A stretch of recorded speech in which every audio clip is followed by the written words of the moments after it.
So what's going on, guys? Welcome to another video. I hope you guys are doing well.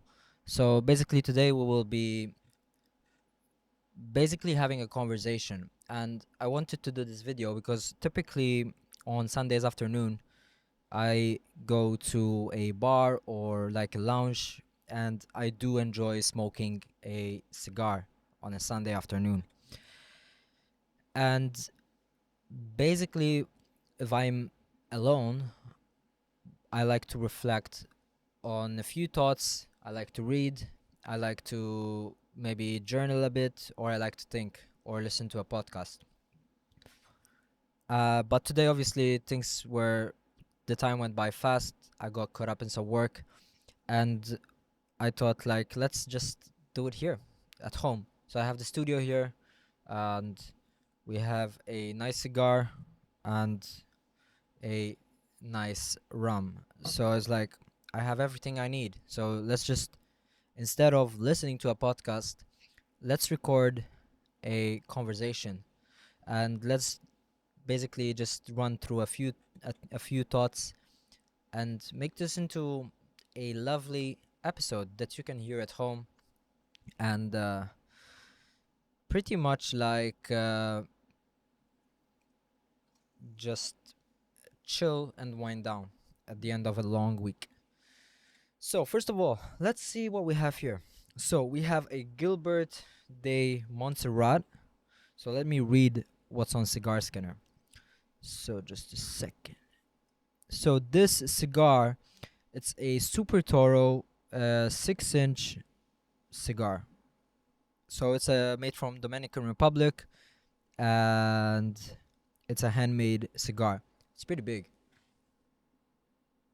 So obviously I do not like encourage the use of smoking, but hey, everyone has their own vices. So, and I do enjoy a lovely cigar. So we're going to cut a V cut into the cigar.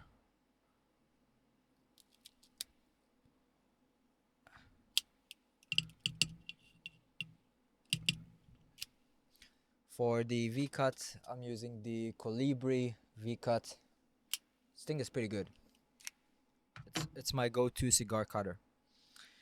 And for lighting the cigar up, we're using an ST Dupont jet flame lighter. I love this lighter. It's a shame that you cannot travel with these. So let's see. And obviously for the drink we have a Hennessy, very special Hennessy cognac. It's very old.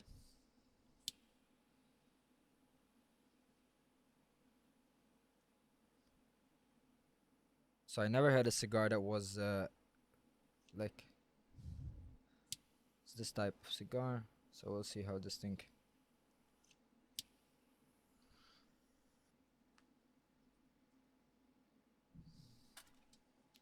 So basically, what I wanted to have a talk about today is, like, I don't know, yesterday I was having a chat with Andrea, a very good friend of mine. You guys seen him on the podcast. And we were also like talking about taking risks and this kind of stuff. And it's funny because everyone, when you mention the word risk, everyone obviously has their own idea of risk.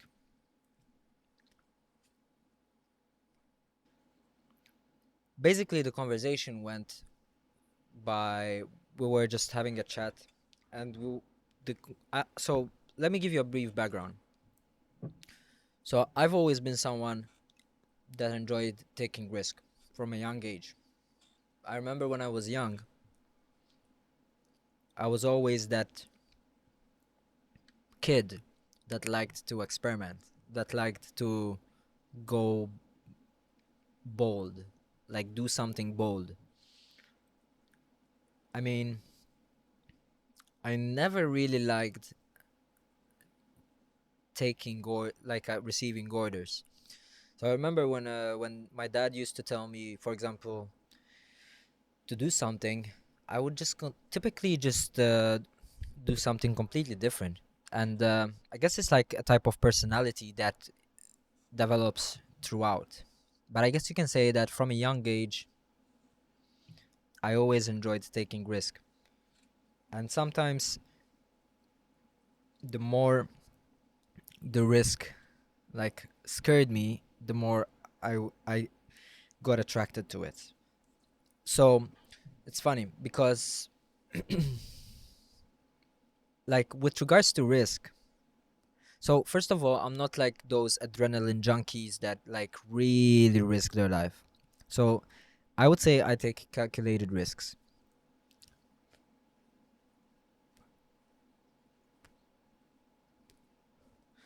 So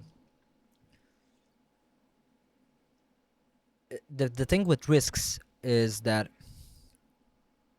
so first of all, let's understand the definition of risk. So a risk is when you the potential for a loss or failure when pursuing opportunities. Now think about it. When so each move that we do serves as an opportunity.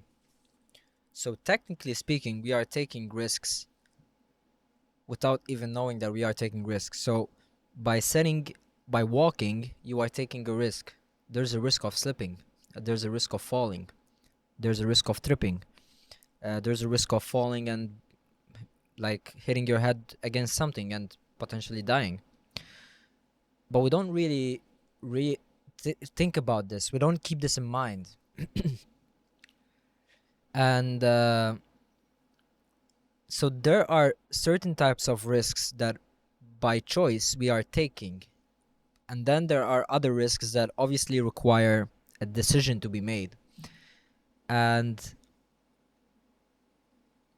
like there's a lot of risks into like when you grow up, your your awareness increases, and that's where the stress comes through. Typically, when you say that when we were younger we were like carefree and these kinds of things, it's because we didn't have awareness of what could go wrong. And that's when you it's part of maturing, when you actually get to basically get more intelligent and understand the risks of each and every opportunity that you're taking, because now you have more information to take in.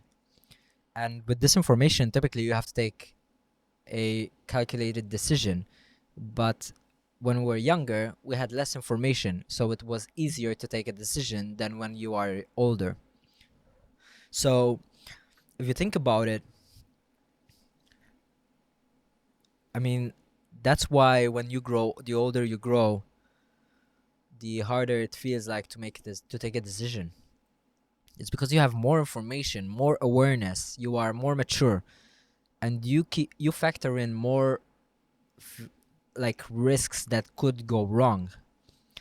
Like when if you basically grab a child and you see this kid running around on the bicycle and there's like a ramp, the kid will probably just go for it without even knowing that he could end up in hospital, he could end up breaking an arm, a leg, he could end up like I don't know, something like the bike breaking or something like that. Like when you grow old, before you're going for that jump, your mind is thinking like, okay, I need to make sure that I'm hitting the right speeds, hitting the right angles. Uh, am I sure that I can do this? Like, should I go for it? Should I not? Would I be able to recover in case? So your mind is processing these things, and that's why it becomes harder for you to take a decision. So it's like that's the thing with risk. That's why we say when we were younger we used to live a stress-free life because we were not aware. And like the types of risks typically include like financial risk, emotional risk, physical risk, career related risk, and pretty much like physical risk and these kinds of things, like as I said. So yeah, I mean it's funny because typically, so I'll also share my experiences on risks and this the mentality behind how I take risk. So actually, let's do that. So as a person,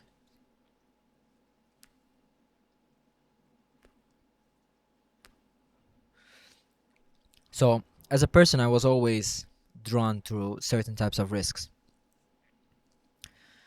and so growing up, as I mentioned to you guys, I did take risks, but obviously to a certain extent. And the one thing that always comes to mind when I talk about risk is how back in 2019, when I had the decision to move abroad, I decided to risk it, and I decided to go for it without even knowing what's on the other side. So basically, back in 2019, I was living comfortably here in Malta. So I had a job, I had a very good salary for that age, I was getting a lot of experience, and but something just didn't feel right. Like something told me that life is boring. Like you need a new spark, you need a new challenge. And basically, I got an opportunity abroad to work in Germany, just outside of Frankfurt, which, mind you, has always been a dream for me to basically live in Frankfurt. So Frankfurt is I visited Frankfurt before a lot of times because I do have some family members living on the outskirts. So Frankfurt has always felt like a second home for me. And so yeah, I decided to take this, but obviously you have to keep in mind that you're going into a country where they speak a completely different language, where they do speak English, but obviously you feel you have that type of resistance from them. And I had no friends apart from some family members, so I had to practically build a social life from scratch. And the risk in that, obviously, I can't say that I wasn't scared. I was terrified, but the risk in that drove me towards taking that decision. And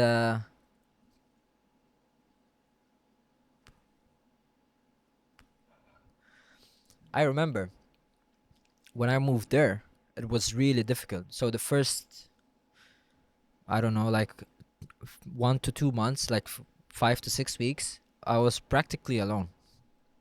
So I would go to shisha bars alone, try to make friends there. I went to the gym alone and I tried to make friends there. I went to the club alone and I tried to make friends there. But I was getting that resistance until eventually one day I met a person that introduced me to a group, which eventually led me to making a lot of friends. And like that's where I met Leon, one of my closest friends to date. Um, so basically, if it wasn't for this risk, I wouldn't meet my best friend. I wouldn't be able to meet my best friend that we have so many memories traveling together, so many ups and downs. We share so similar passion. So like everything, like we have a similar passion, we have a similar drive, we have a similar ambition, and that's why I would say that he's one of my closest friends. If it wasn't for that risk, I wouldn't have basically met my closest friend. And I remember very clearly, before I took the decision to move abroad, I listed down the pros and cons of taking that decision. And so obviously there are the pros. We all know about the pros. But when it comes to the cons that would hold me back from taking that decision, it would have been, for example, failing, losing the job, not making it through probation, like not feeling homesick or this kind of stuff. But realistically, the answer to those cons was always, I'll just come back home. Like, how bad would that be? If I didn't settle, if I didn't feel well, I would just move back to Malta. And this helped me take the decision. I mean, I do sometimes say that you should not have a plan B. You should go in with that mentality of succeeding. But if there is a plan B, it's good to keep it on the back of your mind that if shit does hit the fan, there's a plan B. So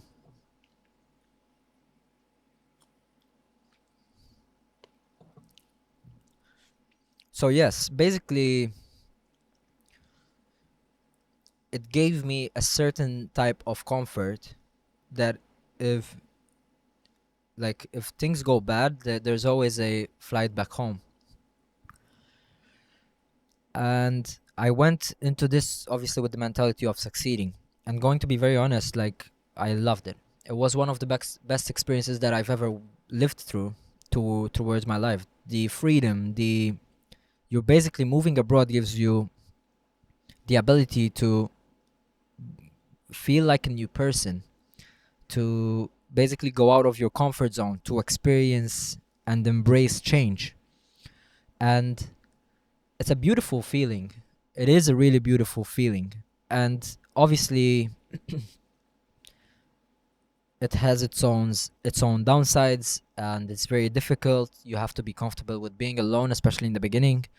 But it's a beautiful experience. And I met so many cool people. Like nowadays I visit Frankfurt every year and I meet with old friends. I go to the shops that I used to go, meet the persons that I used to meet there. So obviously the art of taking risk is that you take a risk with as a calculated decision. But the reality is a quote that always keeps coming back to my thinking process is if you risk nothing, you're not gonna gain anything. If I'm gonna be here at home contemplating but not actually taking the action, I don't know what's on the other side of that decision. And sometimes you might learn a new skill, this can be like applied to anything, changing a job, starting out fitness, changing your career. So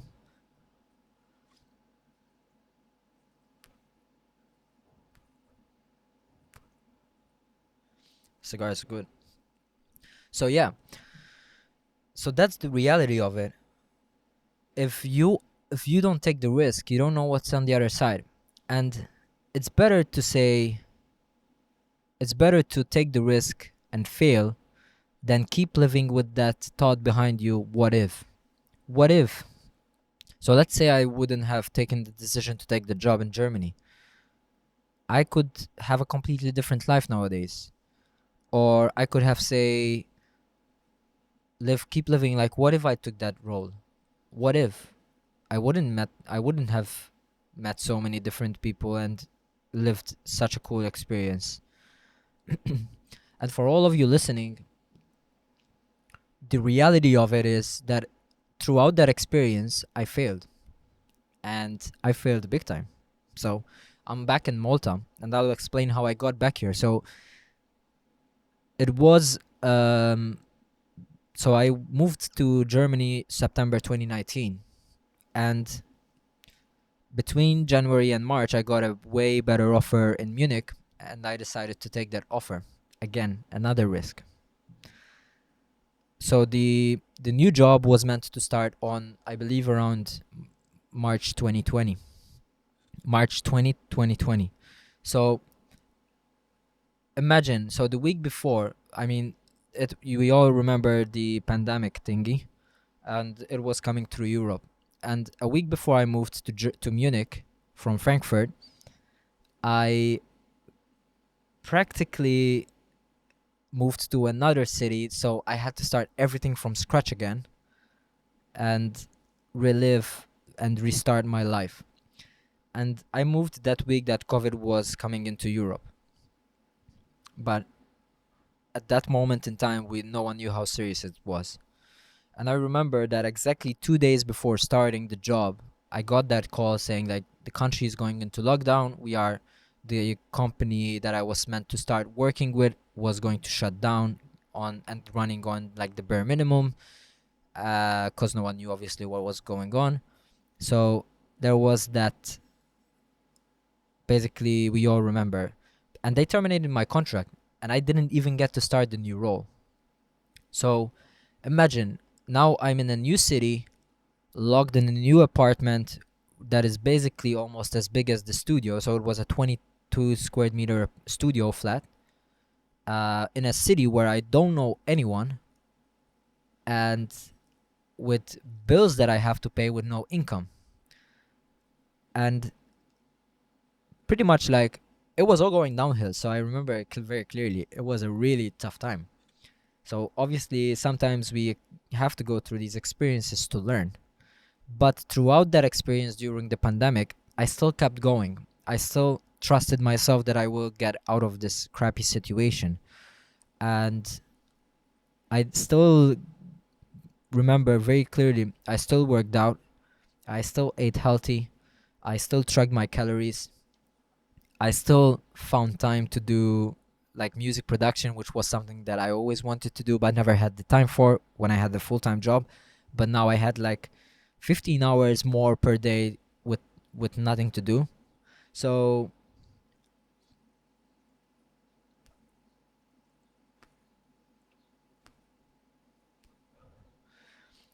pretty much I still kept going. And the one lesson that I really learned throughout that experience was that I trusted myself. And throughout that experience, I learned how to, as I always like to say, it's about how you play the cards that you have been dealt. And I am very proud to say that I've dealt with the cards very well. And I got, throughout the pandemic, I got the fittest I've ever been. I got a a new hobby. I got closer to my friends, surprisingly, because obviously there's that connection that still was there. And I made it through. And I remember it was really difficult to find a job still. So I ended my apartment contract in Munich after 7 months. And then I was faced with another decision: move back to Malta and keep on going, figuring out along the way what's next for me, or stay in Germany and basically see how I'm going to make money to live. And obviously, at the end, I did take the decision to move back home, which is where I'm currently at. And I moved back to my parents' place and basically started building up my life from scratch because I was broke as fuck. And so I moved back and I just took life day by day. And again, I took I took a risk there. I could have restarted my life in Germany, or I would move back to reset and restart. And so the risk I took back in September, even though it was sort of like a failure, it was still a win, because in those 12 months I gained so much. I learned so much about myself. I learned so much about starting new things. I learned so much how to be comfortable around people that are speaking completely a different language and you feel like an outsider. So regardless of it being kind of like a failure, I still gained so much value from it. And yes, I was broke moving back here. Yes, I did not have any money. Yes, I did not have a job. Yes, I did lose all my social, uh, basically, whatever it's called, like the social status. So, but it was a good experience. And it was one of the best experiences that I could have ever lived through back then. And so I moved back here. I built the studio. I went into music production. I then eventually found a part-time job to start paying the bills, and I started building my life back up again. And now I'm in a place where I'm better. I am doing better. I am I had a job. I am working on my own business.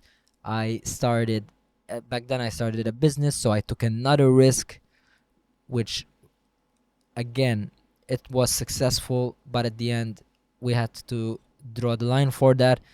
But still, I would deem it as successful. And so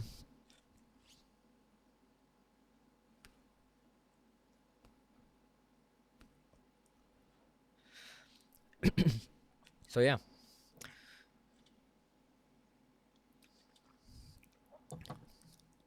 I mean, it's part of life.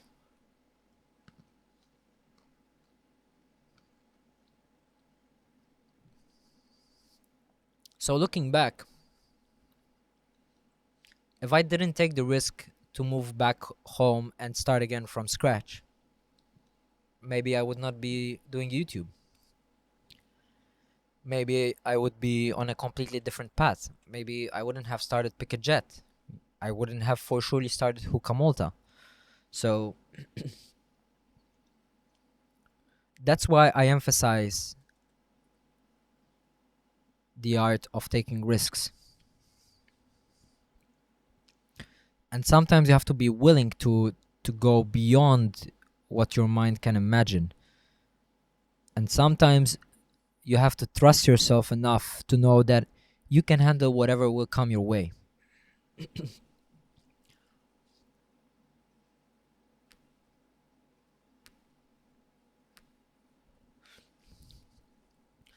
And that's the beauty of it.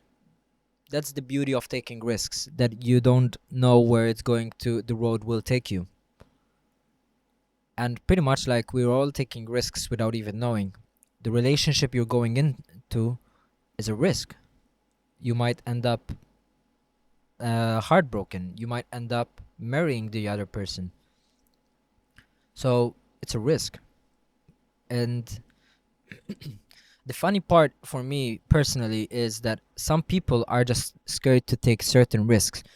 When some people are stuck in so much comfort, they get so complacent that they stop even trying to learn. They stop trying to basically learn more, like grow, and like they get stuck in comfort. And that's something that I just cannot understand, how people can be so stuck up in their own comfort zone. And this is something that I've learned the hard way, but it taught me so much that whenever you are like going through a season of comfort, sometimes yes, comfort is good. But when you're on the cruise, when you are cruising through life, basically you will not do anything new again. And sometimes it does get boring. And that's when you have to kind of like understand that, listen, I need to do something that will take me a step further. Maybe that is going into the gym. Maybe that is starting a new lessons or something to learn something new. Maybe that is moving to a new country, changing roles. And yeah. So I remember very clearly, like when I was back in 2018 before I took the decision to move, I was 15 kilos heavier than I am right now. And that came from the comfort of just being able to afford whatever I want. So if I feel like spending money on McDonald's, I would just go and buy McDonald's. Maybe if I felt like not cooking healthy food, I would just go and have a plate of pasta in a restaurant.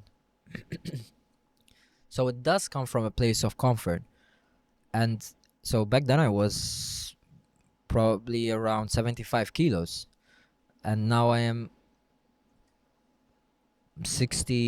between 62 and 65, depending on obviously the muscle mass. So that was another risk. And like going into the gym, it's another risk. It might be that you fail or something like that. And I did fail a few times before actually achieving the physique that I have right now.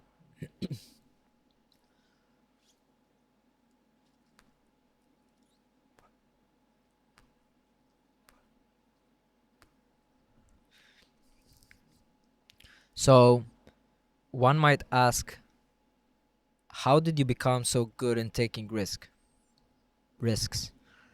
And the reality is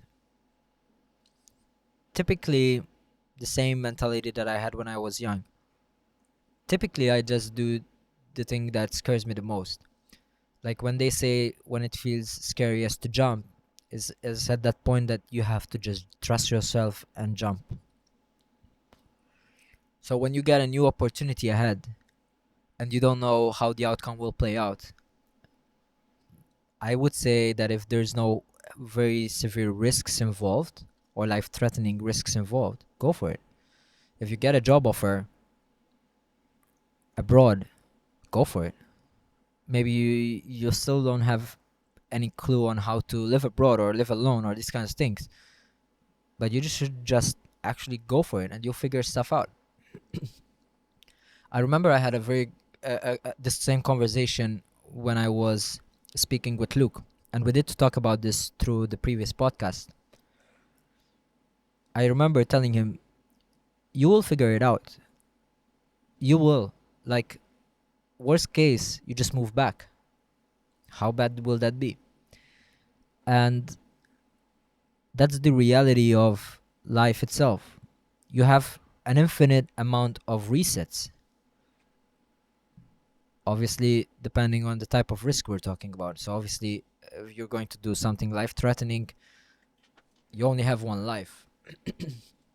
But when it comes to challenges like these, like moving abroad to a new job or starting a new life somewhere else, you can always reset, you can always come back. And the younger you are, the more risks you should take. Because obviously, the older we get, when you have a family, when you have a partner, when you have a child, obviously, you have to factor in that before you take that move, you have to factor in your partner, your kids, your family. But when you are young, all you have to factor in is your own well-being. What else? Friends, they will, if they are true friends, they will still remain your friends. And that's the also the thing. Like when I did have a few opportunities to move abroad throughout my last few years. And obviously, being in a relationship changes the dynamic of taking these types of risks.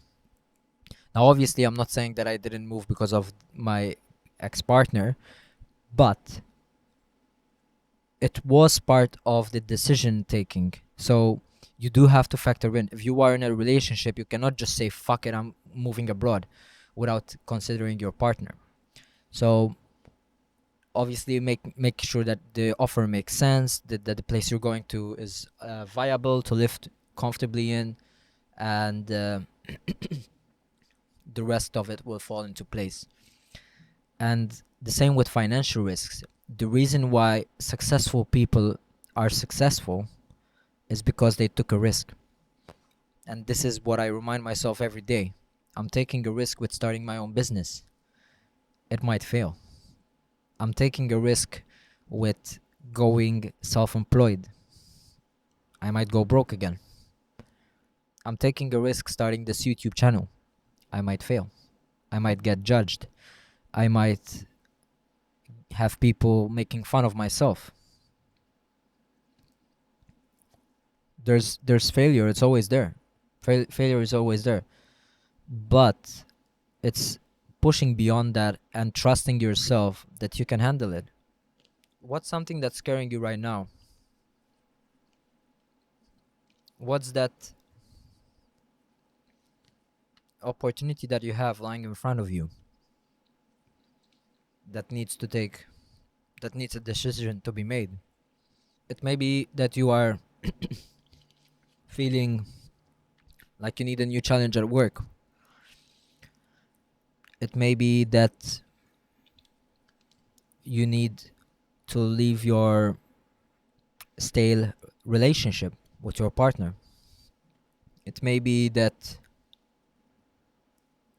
you want to start a new life.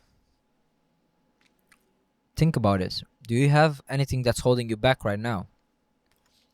And typically, if you say yes, it's your own thoughts that are holding you back. It's your brain operating in the comfort mode, in the safety zone. Because your brain knows, your conscience knows that if you are going to take that decision, that risk, it needs to work harder to build up from scratch again. It needs to work overtime. It needs to run certain thoughts that are uncomfortable. It needs to push your own boundaries farther than you have ever did. And that is why your brain is only able to operate in safety. There's one thing that I learned through fitness.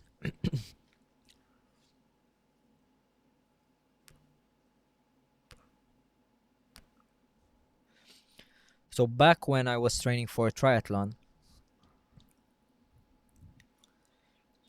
my previous coach used to tell us that when your body feels like it's giving up, typically it's operating at the 70% capacity. So typically when you are feeling like you want to stop you because you are tired or you just cannot run any faster, typically you're only operating at around 70% of what your body can do. And this goes the same at the gym.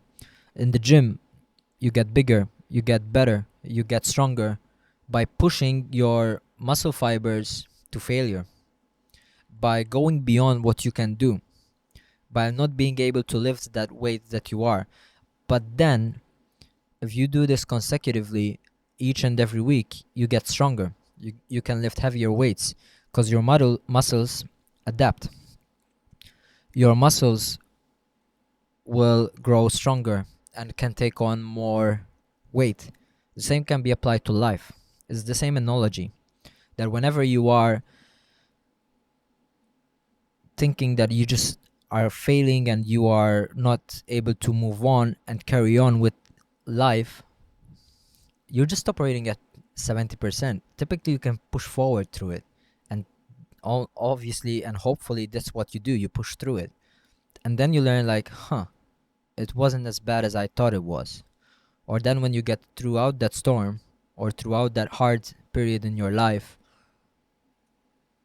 you look back and say, I'm proud of myself. I pushed through this. So now I am a better person. I am more skilled. It's the same analogy that they use on the sail captains on sailing ships. When they go through a storm and when they get out of the storm, they are more skilled. They are more wiser and they learn more about the weather and how to take control of the situation, how to take control of the ship. They get closer to connecting more with how the ship works and how the ship operates. And this is the same analogy in life. When you get through a storm, you learn about yourself more than you would have ever learned in your comfort zone. And this gives you the confidence to tackle whatever is coming through to you in the next few months, in the next years. And that's what you have to keep in mind. And this is the beauty of it. This is the beauty of life. Like when I was a kid, like, okay, let's go back to a few years ago. I would have never imagined myself being in this position. I would have never even thought that I'm starting this type of business. As hard as this business is, everyone tells me, you're insane. Like, you are insane starting a business in aviation. You are insane how you lost 15 kilos in 2 years. You are insane how you managed to transform your life. You are insane how you managed to push through when my dad passed away. And that is the thing. Like, when my dad passed away back in 2017, it was one of the biggest storms that have ever faced in my life. But I pushed through it. And that made me the person that I am today. Some people have scars because obviously certain traumas you do not heal. But that scar is a memory of that period in your life. It's like a watermark that you've been through so much in life, but you got through it, or you are dealing with it as we speak, and you are going through it as we speak. And that, but going through it means that you are trusting yourself into handling whatever is coming your way. So you see, this is why risks are so important into today's life. And everyone is so stuck up in their comfort zone that, to be honest, it doesn't take much to be bold nowadays. It doesn't take much to be different, because everyone's the same. Watch how people dress, they're all the same. Watch how people talk, they're all the same. Watch how people eat, everyone's eating the same shitty foods. So all you have to do is tweak that. All you have to do is train 3 times a week, get into a better shape. All you have to do is find your own style, experimenting, taking risks, taking the risk of being judged. But who cares? It's that risk that will, it's your ability to tackle on risks that will set you apart in life. It's the ability to do something different. When I was 16 and I started working at a very big company, everyone was telling me, dude, what the fuck are you doing with your life? You're working 40 to 48 hours per week and studying full time. You should be playing in a playground or something like that. You should not be here. When I walked into that office the first time, I remember very clearly, like, everyone was asking me how old I was. And I couldn't believe that a 16-year-old was so driven to learn and grow, because it's so uncommon these days. It's so uncommon for people to try to be different, to risk being different. I love being different. I don't want to be the same. I don't want to be average. I don't want to be like the same Joe and Mario and Chica and whatever. I want to be different. I want to be basically someone that inspires people to be different. I want to be able to inspire and talk to you guys throughout the videos that I do, to basically give you that extra push that you need to go out there and start your own business, to start your own skill, new lessons, whatever you want to do. And this is the thing. Like a few weeks ago, I have a friend of mine, which we recently became friends,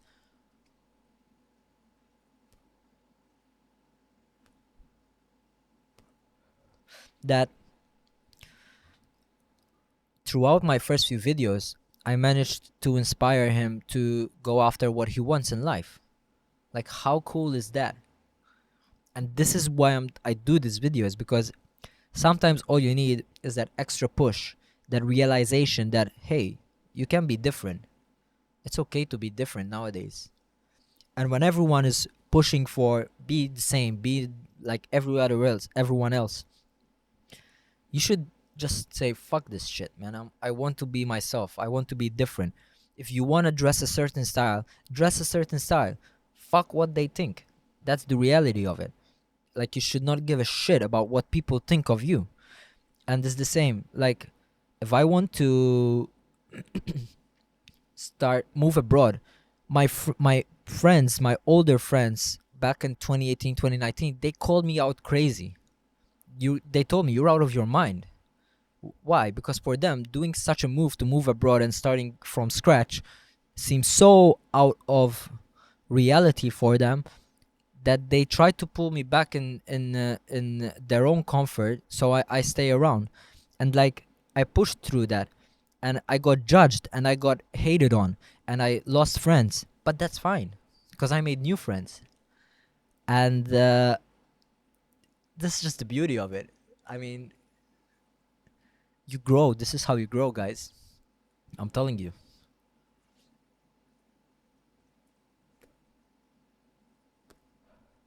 And they tell me, like, how are you so, when you talk, you are so mature? And the reality of it is because, first of all, I don't mind being different, having different opinions. Second of all, is because I risked it when I was younger. So I took risks when I was younger that nowadays, by taking those risks at a younger age, got me through so much in life that now I'm a completely different person. And obviously, I don't act my age.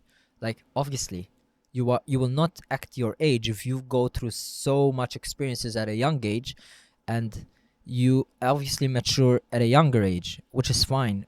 Obviously, it's very different and difficult sometimes to connect with people my age nowadays because everyone is so hollow. Everyone is so stuck up in what the other people are doing. Like, that's the reality of it. So like, that's the thing nowadays. Like, whenever I meet people my age, they're just talking what that influencer is doing. They are hating on this guy, that girl, that couple. So obviously, like, I do struggle nowadays to connect with people, especially when dealing my age. And I always was around older people. I was always around older colleagues. I was always around older mentors. So obviously, this is a challenge within itself. Yeah, and that's the reality of it. I have friends that I had to basically cut out of my own life because whenever we would meet, they would just be talking and hating on what other people are doing. And I don't want that. When me and Leon meet, we're talking about ideas, business ideas, giving each other advice. If one of us is doing not doing as much as they should be, we basically shake each other and tell each other off that, hey, get back on track. You are getting lazy. You are getting complacent. It happened to me as well. Last year, I was really going through a stale period where it was like, I had to. When I spoke with friends, they told me like, dude, you should just get back on track. You are not being yourself. You are not growing. You are not chasing what you are supposed to be chasing. You are not as driven. You are not as ambitious. Like, what happened? What's wrong? And obviously, it's okay to go through these types of phases in life. And that's the reality of it. Like, you will eventually go through these types of phases in life. But it's about realizing that you are in this type of phase and that you need to get out of it. And you set a plan for yourself to get out of this rut. So it's very important. It's very important to realize, like, hey, I'm not being myself. I am not ambitious. I am not driven anymore. And once you realize this, it's always good. I always like to keep a notebook next to me or with me at all times and just pretty much like just write down how I'm gonna go get out of this rut. If you scroll back to my first videos that I did on YouTube, obviously not the travel videos, like these types of videos, the first video was getting out of a rut. And I remember it was, I've been saying that I wanted to do YouTube like properly because I'm a very creative individual, but I always was scared of being judged. I always was scared that people might say something about me. I always was scared of those shitty comments. And mind you, I've been doing YouTube since 2013 on my other channel when I was posting camera reviews where my voice sounded like shit, but I was still doing them and I got hated on at that time. I got bullied on YouTube because of my voice, because of my lack of knowledge, but it's that thing that kept me going. And if you look back on my other video, the YouTube video that I have, getting out of a rut, you'd see a huge difference. You'd see a huge difference in the way I present these videos. You see a huge difference in the setup. You see a huge difference in the quality of content. You see a huge difference in the presentation. And this happens because I took that first step.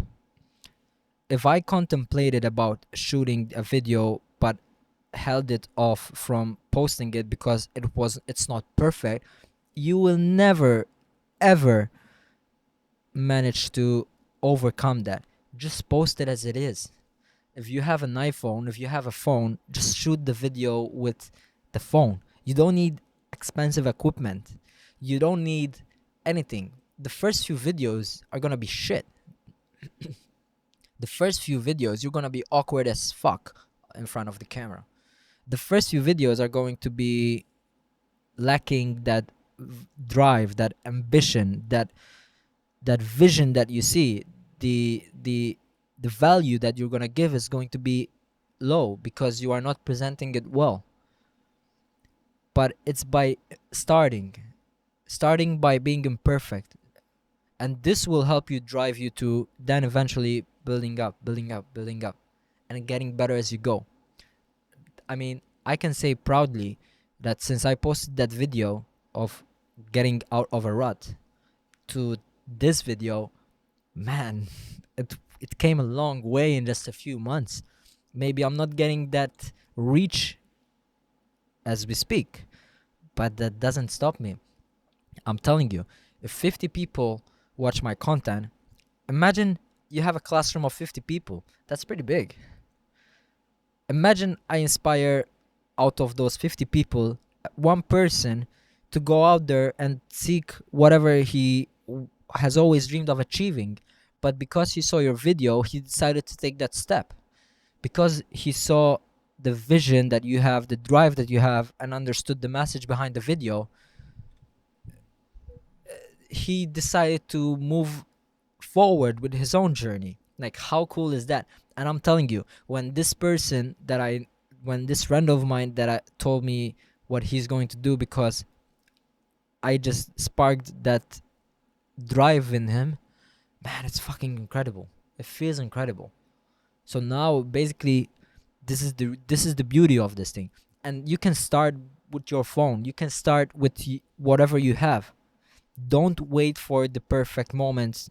Create the perfect moment.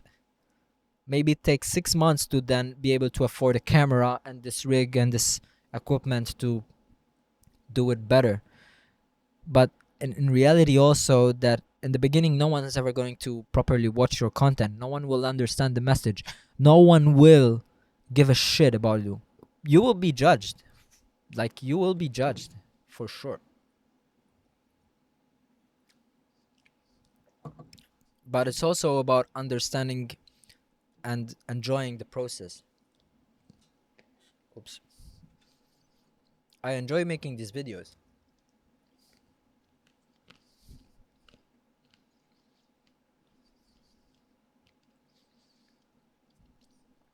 And these videos also serve as a marker for me to be consistent. It's about consistency. No one ever got great in what they do by just doing it once. All the athletes you see on TV, all the athletes you you support, they all are successful because they've been consistent with whatever they're doing.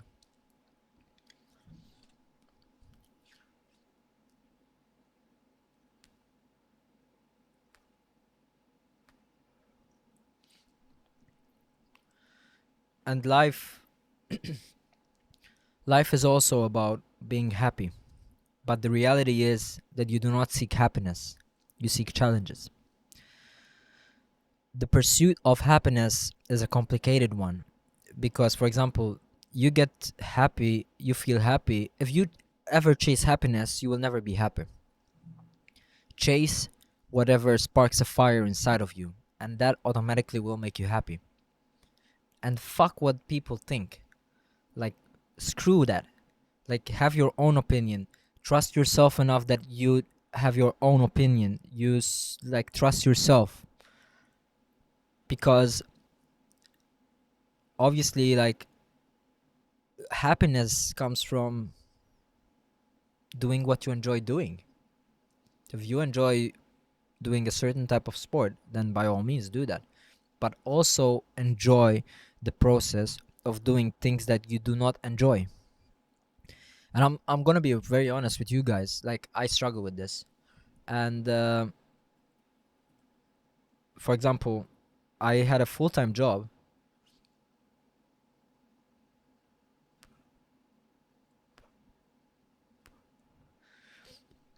that I hated for the last 2 years. I hated. But the reason why I was doing this full time job, it's because it will have supported my mission on starting my own business.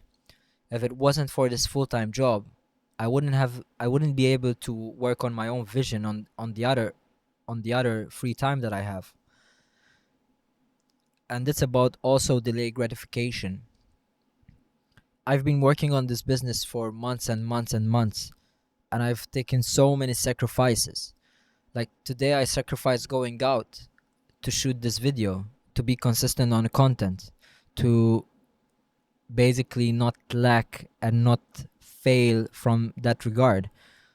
It's not the first time that I did not go out on a Friday night because on Saturday morning I have to wake up and go running or go with the bike. It's saying no to those things that will pull you off path. And you might not be able to get there within the next few days, but it's understanding that by not going out, it will set you that 0.5% closer towards your vision. If I go out Fridays and get shit faced, I'm going to ruin the whole weekend because I'm going to be hungover. I'm going to wake up the next day feeling tired. I'm not going to feel as energized and restored. It's about, like, yes, I did delay the gratification from going out. I did lose an opportunity to do something else. But by losing an opportunity for quick dopamine, you learn how to appreciate delayed gratification. And it's not easy. It's not easy. I'm that type of person that literally just am so used to, if I want something, I just go and get it. And that's also one of my flaws, that I've had to learn how to work towards something that I might not be able to attain right now, but by taking certain choices, certain decisions, it pulls me closer to, at the end of the day, pull me closer to achieving my dream. I had to say no to a lot of friends. I had to say no to a lot of parties, to a lot of opportunities for quick dopamine hits. And I'm also getting stricter in these types of things nowadays.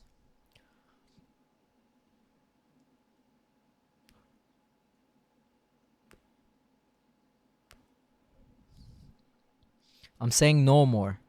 And this is one thing that is very difficult to do. And I struggle with this. And obviously there are days where you feel lonely. There are days where you feel empty. But it's about trusting yourself. It's about knowing that you will handle whatever will come your way. It's about trusting yourself enough that you know that you might not be able to achieve what you want to achieve today or tomorrow, but it may come in the next few years if you stay consistent.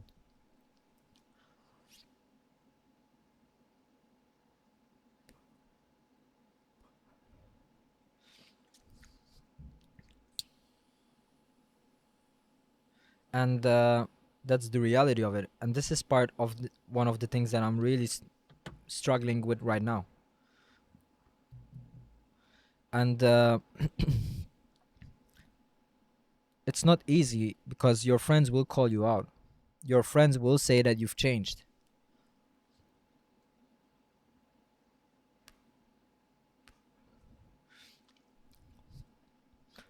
In these last few years, I've lost a lot of friends. I've lost a lot of people that were close to my life, and it's part of the journey. It's part of the the momentum. If you set yourself a goal, do not let anyone pull you down. And it's about knowing when it's the right time to detach yourself from these people, They might not have bad, like, they might not have a bad intention, but their intention, maybe their vision is different than yours, and by maintaining your relationship with them, they will hold you down. And it's about knowing when you should take the decision to put yourself first. And that's also another thing, by speaking, speaking on putting yourself first. It's one of the most important things that nowadays people are like, I don't know, people surprise me nowadays, man.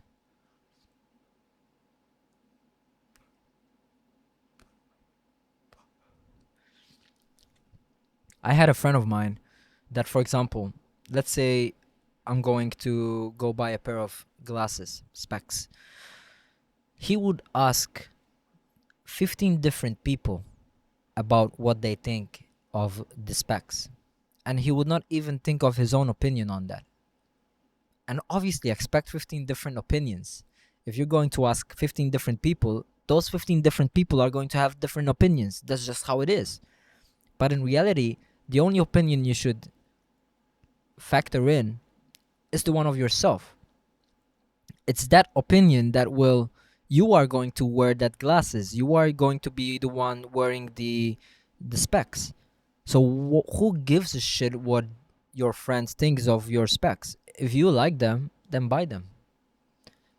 And this is, obviously, I'm not saying don't get feedback, but don't ask 15 people. Maybe ask one person, maybe ask two persons. Say, hey, what do you think?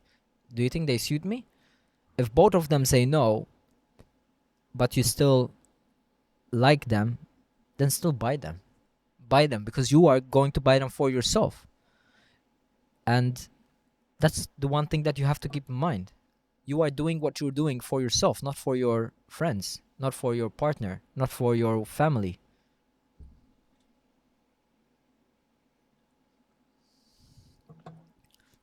And all my friends nowadays, the current friends that I have, they are aware of the way I operate. And it's funny because throughout yesterday's conversation with Andrea, he did tell me that, like, dude, you are so hard headed. And I do agree. I mean, I am hard headed, but being persistent is also something nowadays that is important, because being persistent in certain things will lead to being persistent into other things. If you think that you deserve better, why stick for what you have right now when you know that you are unhappy and you are not getting what you deserve? Be persistent. Go for what you deserve. Obviously, you do have to put your ego in the pocket sometimes, but you should just go and get what you deserve. The thing is, if you think that you deserve a 9 out of 10 woman, then go get a 9 out of 10 woman. Work on yourself up to a point where you can attract a 9 out of 10 woman. It's the same analogy of the garden. Don't go out there trying to catch the butterflies. Build a beautiful garden. Build yourself up to become the person that people will come to you. The same with business. Build the brand, build yourself, build the vision so that the clients will start coming to you. When your product is so good that people start talking about it, and they start talking about how good your product is, people will start coming to you. The garden, when it starts to bloom with flowers, you see all the butterflies going in. And that's what you want in your own life. This is what you should work on. Do not work on trying to impress other people. Work on improving yourself up to an extent where the woman will come to you, when the business will come to you, when the good feedback will come to you. And this is the thing that so few people do nowadays. People will go chase something, and obviously I'm also was like this, and I am still like this in a way, not as much as I was, but obviously I improved a lot on this. But it's like one of the same analogy that I'm trying to work on right now. I'm working on building myself up to a level where I can start attracting people coming to me for business. I can start attracting the woman I want to come to me. I can start attracting the good vibes, the good people, the good relationships to come to me. And that's what you should work on. Work on yourself. Get yourself in the gym. Work on yourself. Build that physique. Once you become, once you start doing that, you start implementing other things in your life. The good physique will give you the confidence boost. The good physique will set you apart in a room where all the people are pretty much different than you. A good physique cannot be bought. A good physique shows that you are determined, you are persistent, you are consistent. So work on that physique. Start by going to the gym. If you have nothing right now in your life, it's the best investment you can do for yourself. Get your ass in the gym 3 to 4 times a week. Start by that. Once you get consistent in that, and once you gain the physique that you want, you'd be amazed by the amount of momentum that sets in your life. You'd be amazed how good you feel about yourself.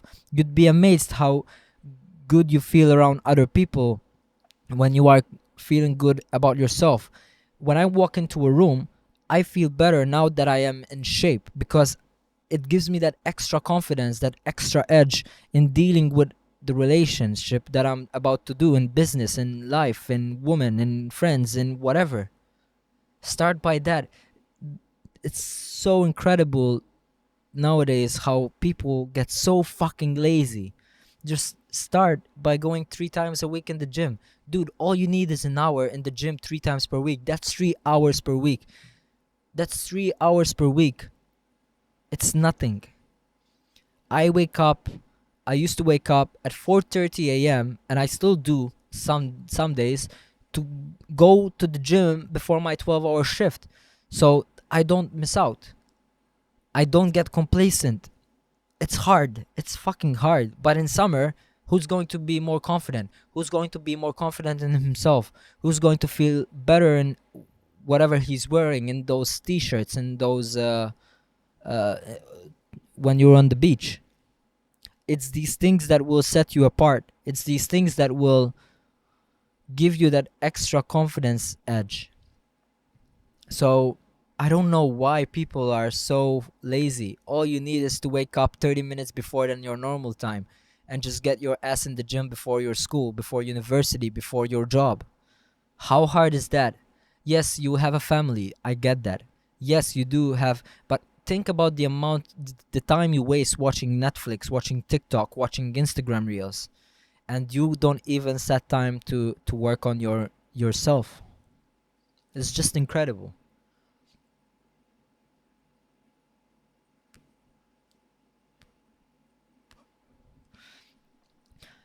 And yes, I know that some people might not like this message. Some people will get hurt or stung. Their conscience will sting when they hear this message. But that's what you need to get started. That's what you need. You need to be aware that you are being fucking lazy. You need to be aware that you are not reaching your full potential. You need to be aware that you deserve more. So, and obviously, like, I'm no god, I'm not perfect. I have my own flaws, but I try to be better. I try to be 1% better every day. And yes, I do have those days where I slack. I do have those days where I spend hours watching reels. I do have those days where I miss working out. Yesterday, for example. I do have those days where I'm not as consistent. But it's about realizing when these days are and then being aware to avoid it in the next time. The past is the past. You cannot change the past. You cannot dwell that you have never trained in the last 20 years you've been alive or whatever. How old are you? You cannot dwell on that. But you can change your tomorrow. You can change your understanding that tomorrow is a new day. You can start. Dude, all it takes is starting by waking up tomorrow and doing 50 push-ups. That's a good start. Do this 3 times a week and then go to the gym. You can start running outdoors. It's free. You can start doing yoga outdoors. It's free. You can go on YouTube and Google home workout. It's free. So just start. It's easy. It's easy. All you need to do is set yourself a goal, write that down on a piece of paper, sticking it somewhere where you're going to see it over and over again, and like go for it. Like literally go for it. Like just start by doing 50 push-ups.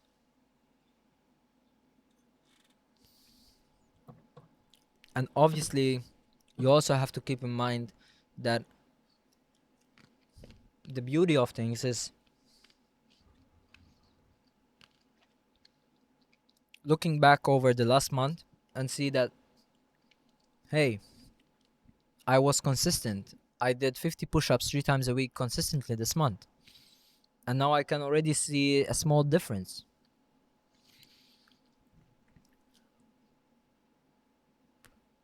So it's these things.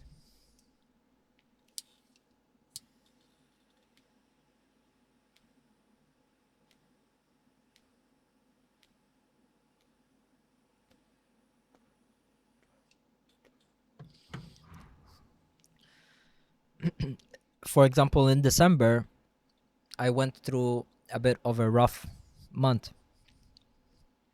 And I always kept pulling up the excuse that I was busy with work. And I only ended up training 2 times per week in December. And I realized, I realized, I'm like, hey, I need to do something about this. And yes, I worked 12-hour shifts. And I was aware, I got aware that whenever I had work, I was bringing the excuse that I'm not finding time to train. But in reality is then I realized that the gym opens up at 5:30. So if I wake up at 4:30 in the morning and being in the gym at 5:30, I can get 45 minutes of training done before my work, because I know for a fact that I'm not that type of person that likes to train in the evening after a 12-hour shift. So that means that I have to do it in the morning before and get it out of the way before. And that's what I did. We're in the fourth month of this year. The last 4 months, this is exactly what I did. Whenever I had a shift, I went in the gym in the morning and trained in the morning. And I started racking up the progress. I started racking up the sessions. I started racking up the wins, the small wins, because it is a small win. Waking up at 4:30 in the morning before 12-hour shift is a small win. And realistically, I realized that all I have to do is wake up 45 minutes earlier, because I was waking up at 5:15 regardless. So then wake up 45 minutes before to get in that session. Sometimes I slack. Sometimes I end up arriving at the gym at 5:45 because I oversleep that little bit longer. But I still get my ass in the gym regardless of if it's 30 minutes or 45 minutes. I still go in the gym. I still go to train. If I arrive at the gym at 5:45 and I get a 20-minute workout, it's still a win because I got my ass over to the gym before work. And this is the thing. This is where you have to keep yourself accountable for. Sometimes you might not be able to get the best workout, and that's fine. But it's just about getting your ass in the gym. It's about being consistent. And this is what will eventually start building up and racking up your progress. And this is what you have to keep in mind.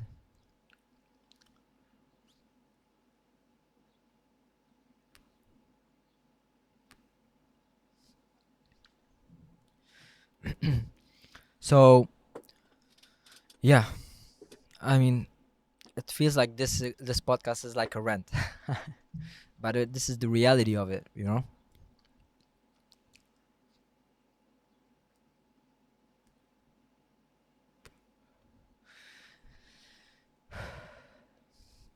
And I'm sure that whenever I'm going through a hard time, I will go back to this podcast and listen to this message that I'm giving you guys to basically,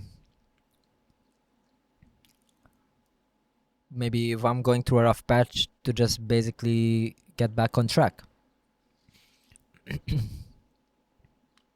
And like that's the thing, like a few strategies that I sometimes use to basically overcome fear are like some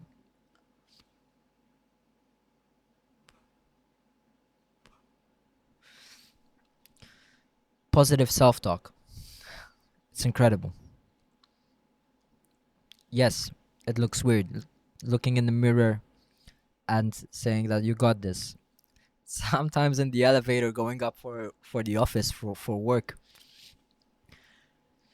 I look in the mirror on the elevator and I just start speaking to myself. You got this, man. You got this. And obviously this is because I was not happy with where I was with work, but I used to say, you got this. You're going to tackle this shift. Yes, it was still a fucking fucked up shift, but it's going into that with that mentality, that extra little grit in your voice. It's that extra little confidence that you gained from the morning session before.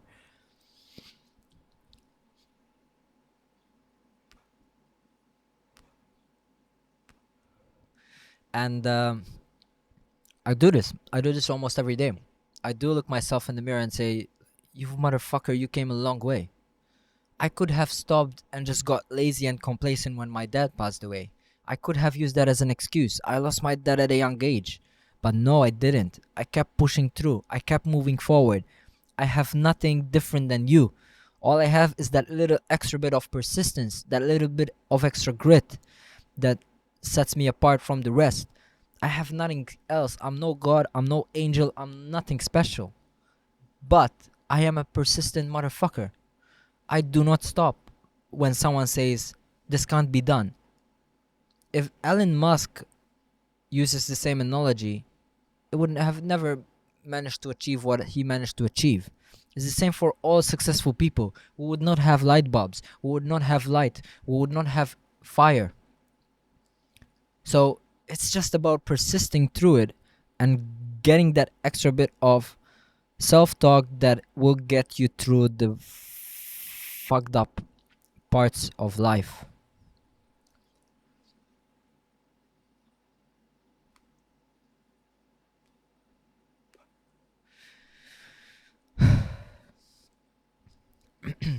I'm no different than you guys. I'm just trust myself. I'm just I'm just have that little bit of extra drive that few people have nowadays. That doesn't mean that I'm different. That doesn't mean that anything else. You can do it too. And it's about realizing this.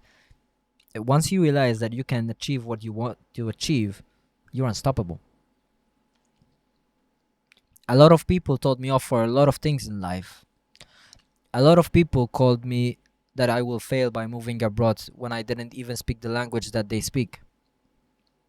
A lot of people told me that my business will fail. A lot of people told me a lot of things, but it's just realizing that they're just opinions. They won't pay your bills. So it's realizing that taking them with a pinch of salt. Yes, you do have to listen. Yes, you do have to factor in what some people are saying. But at the end of the day, if you know that you can achieve what you say you're going to achieve, then go ahead and achieve what you say you're going to achieve. Walk your talk. A lot of people nowadays talk a lot, but few people actually walk what they say walk their talk. So just start walking.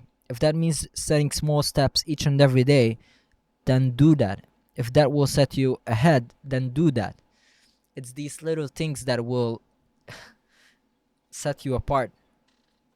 And also, like visualizing success, you need to visualize yourself making it. You need to visualize yourself being successful. You need to visualize yourself driving that car that you always dreamed of driving.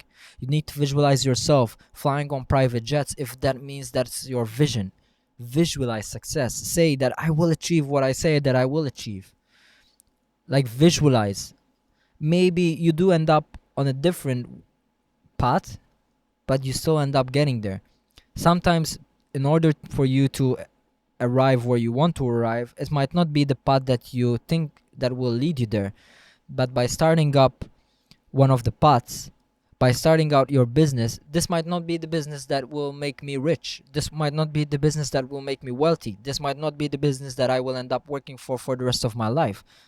But by starting this business, maybe I open up to a new opportunity. Maybe I put myself into a place where I say, this business is not providing the value or providing fulfillment, but throughout your experience, throughout your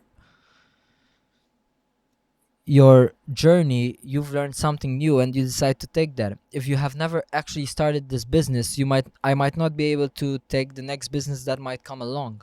I might not be able to welcome the next opportunity that will lead me to that success. So it's important for you to just start. You will figure things out along the way. I don't have everything figured out. I don't have my life path figured out. Far from it. But I have my next steps planned out, and I know that I will achieve my next steps. I know that I will achieve the next small things. And this is why I also like to sometimes enjoy a cigar, because for me it's a self of reflecting back on the previous week and understanding that this week, with the work I did this week, it put me ahead. When I don't deserve to smoke a cigar because I got fuck all done, I don't smoke a cigar. I only smoke a cigar when I want to celebrate the small wins. And yes, I know it's unhealthy and you should not smoke. You should not smoke cigars, whatever. But do something that you enjoy. If at the end of the week you want to do some gaming, you want to spend 2 hours of gaming after a full week of work, then do that. For me, this is the simple pleasure that I enjoy. So I do this. But it doesn't mean that you have to smoke cigars. Obviously not. I do not encourage smoking, but just do what makes you happy and celebrate your small wins. Celebrate the small victories. Celebrate that this week I managed to implement new systems in my business. I managed to get a client. I managed to speak with new clients. I managed to speak with prospective clients. I managed to book the conference that I always wanted to book. This is the thing. Visualize and achieve. Visualize and achieve. And also, on the same note, you have to also realize that you have to set realistic expectations. I cannot say next week I'll be driving a McLaren P1. Bro, I can't even, that's not realistic. You have to set realistic expectations, things that you can achieve, small achievements. And you have to see, you will not become a millionaire within your first year. Yes, there are exceptions, but realistically not. But that doesn't mean you cannot get to 10k a month within the first year or second year. So this is the thing, a realistic expectation is for me to sign a client, and then once I sign the first client, it's to get up to 2,000 euros per month or to get 2 consecutive clients. It's these expectations, being realistic with yourself and what is actually possible. Obviously, you need to shoot for the moon, but you have to also realize that it does take time. Life takes time, and you will have certain comebacks. You will have certain setbacks that will pull you back.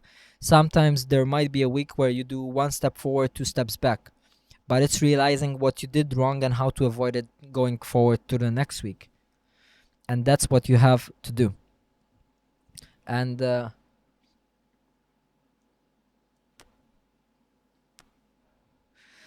other point is also to seek support from other people, but just be cautious from who you get support.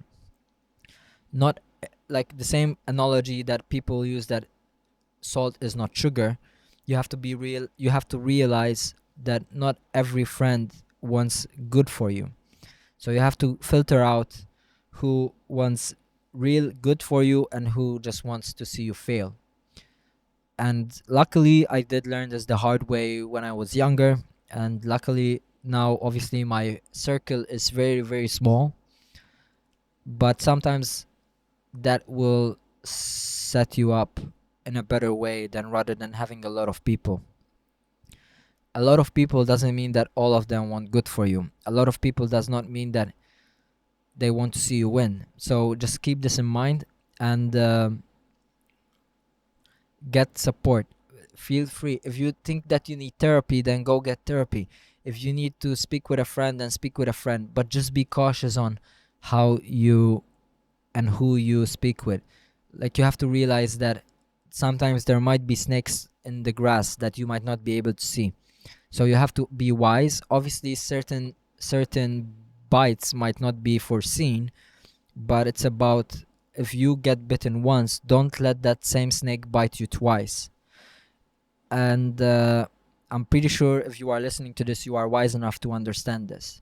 So just be cautious on who you speak with, be cautious on who you open up with, but do feel free to seek support from other people. Ideally, you seek help from people who are above you, people who have more experience than you. So this is the thing.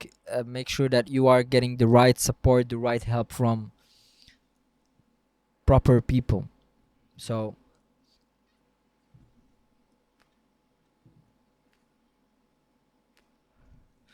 and obviously, always keep learning. Have that mentality that you don't know a lot, and you always need to keep learning, keep growing, keep researching. And then obviously you have to start small. So all the successful people, most of them started with nothing. They started from the same way. The YouTubers that have a million subscriber plus all started with 10 subscribers. The difference is that they were consistent and they kept pushing through. So it takes time. It takes a lot of time sometimes. And that's the thing, like having realistic expectations. Going into this business that I am on right now, I went into this business knowing that I will not start making it within the first 2 months, because it's a real big business. You need to develop your network, you need to develop your clientele, you need to develop trust, you need to build trust. And uh, and that's the thing, like with this expectation, I know that now moving into the probably like around 18th month, I guess, now into doing this business, I know that I'm patient. I developed a sense of patience. I developed a sense of delayed gratification.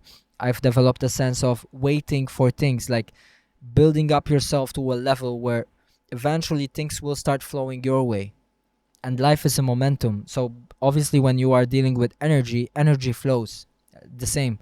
So make sure that you get your energy from positive people. Make sure that you get your energy from positive things in life. Make sure you get your message through positive messages. Like, for example, if you are listening to this podcast and you are up to listening to this point, then you are getting a message from me. My energy is flowing to you, and that's the reality of it. And I want to pass on my good energy to you guys, so you can pass that on to other people in your life. And that's the message behind these videos. Like, at this stage it's not even monetized, but I don't care. Like, I don't fucking care.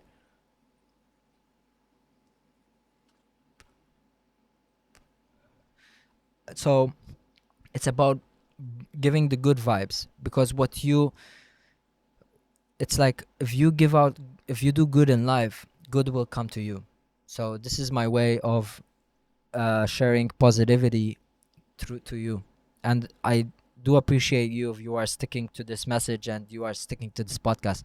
Like, I don't know how long this is, to be honest. I think it's over an hour, but I don't care, because I was just like, I went into this podcast with no time limit, no, like, I just wanted to have a conversation. I just wanted to enjoy the cigar with you guys and pass on a beautiful message. And yeah, I mean, I hope you guys are taking notes down. I hope you guys are like taking in the message from this podcast. And like, one of the last things that I will say is to also, like, embrace failures. Each and every failure is a lesson. So embrace it. Embrace the failures. I love failing, guys. I love failing. As hard as it can be sometimes, failing will teach you so much. By failing in Germany, I learned so much. By failing with my previous business, I learned so much. By failing in my previous business, I could take those lessons that I learned from that experience And now I know, moving forward towards this current business, what I need to avoid and what I need to do to avoid setting up myself for failure. And sometimes you should take that risk regardless of there's a 50-50 chance of you failing. Because if you fail, you're going to learn a lesson that you would not learn if you stick with your comfort zone. So go for that. Go for risking it. Go for the risk as long as it's a calculated risk. Always, obviously, you should not do anything stupid. You guys are hopefully mature enough to understand that there are risks that you should take and there are risks that you should avoid. If you are drinking, you should not go driving. If you are doing something, you should not do something that will cause a harm, or there's potentially harm that will be done to you or to others. Obviously, you have to be wise, but take risks towards life. Take risks towards speaking to that person. Take risk speaking to the person sitting next to you on the train or on the bus or on the plane. Maybe that conversation will open up to a new potential friend. You never know. A good friend of mine that I met in Germany came up to me and started speaking to me in Starbucks because he always noticed that I was passing through Starbucks every day, and he was there, and he opened up and he came to speak with me, and we developed a relationship, as in a good friendship. And he does business too, so now sometimes we speak about business, sometimes he gives me feedback, sometimes I give him feedback, and that's the reality of it. So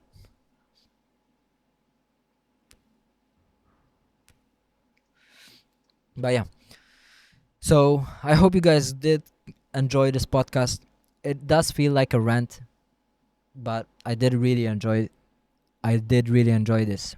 And yeah, I hope you got the message. I hope you start acting on certain whatever you need to act on your life. I hope you do take more risks that will eventually lead to more experiences.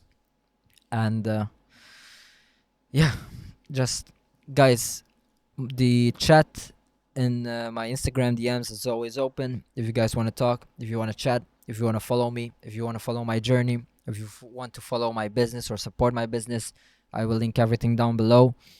And I hope that you guys got the value from this. And I hope you guys liked this, of course.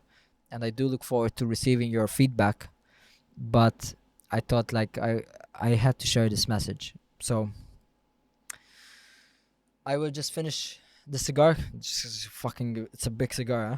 But um, yeah, I really did enjoy this, guys. So I hope that I see you in the next video, and pretty much like share the good vibes, pass on the good vibes, pass on this message to whoever has to listen to this message. If you have a friend that is going through shitty times, send this video over to them. I'm sure that it will be of good help for them. So, but on the other hand, don't forget to like and subscribe. It will help and mean a lot to me. So, and I'll see you guys in the next video. Thank you for watching, and peace.